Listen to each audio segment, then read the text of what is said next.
中国海军山东舰航母编队12月20号顺利通过台湾海峡，赴南海相关海域开展训练。发言人刘文胜表示，山东舰入列服役1年来，顺利完成舰载机起降、实际使用武器、作战系统调试等任务，编队体系作战能力在试验训练中不断提升。这次组织山东舰航母编队跨区机动训练是根据年度计划做出的正常安排。今后还将根据训练需要继续组织类似行动。目前，中国山东舰和辽宁舰2艘航母都已先后前往南海进行训练。评论员曹卫东指出，南海海域宽阔，常出现风大浪高海况，这对于航空母舰这样的大型海军作战平台而言，为其军事训练创造了良好的自然环境，可以加快山东舰的战斗力形成。当这个山东舰在南海方向就是进行训练的时候呢，它就可以和这个舰艇比如说驱逐舰、护卫舰，还有潜艇这个核潜艇还有常规潜艇进行舰的配合以及舰机的配合。因为航空母舰上搭载了大量的舰载机，它可以在这个空域里边就是进行相关的起降训练，所以它可以进行的这个军事活动内容非常多。还有一种就是红蓝的对抗。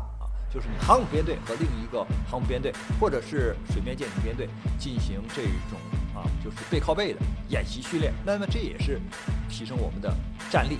对于航母来说，战时会面临来自空中、海面、水下和电磁4维空间的威胁，因此编队作战是保证航母能够有效发挥战力的前提。以2020年4月辽宁舰的一次远海机动训练为例，当时远航的辽宁舰航母编队包括航母辽宁舰、导弹护卫舰枣庄舰、日照舰、导弹驱逐舰西宁舰、贵阳舰、远洋综合补给舰呼伦湖舰等6艘舰艇。有分析指出，这已经是一个成熟的航母编队，一旦海上遇敌，可快速构筑近层和外层2个防御网。其中，西宁舰和贵阳舰这2艘导弹驱逐舰在外层，为编队提供远程防空；枣庄舰和日照舰这2艘导弹护卫舰主要负责内层防御，其搭载的中程舰空导弹可以拦截外层防空漏网的敌方反舰导弹。除了防空，护卫舰还能用舰载的直 9C 或卡28反潜直升机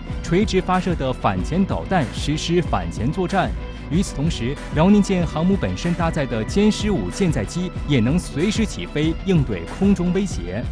航空母舰它的编队如何去保证它自己的这个技战术状态，保证各个舰只的技战术状态，保证它还能够发挥它的技战术性能，这是非常重要的一个课题，这是一个非常基本也是非常核心的、非常关键的一个科目。所以呢，这些工作它必须通过远海航行来进行实践，来进行锻炼和检验。所以呢，必须要进行长期的这个非常多的这种远海的航行呢，才能够把这些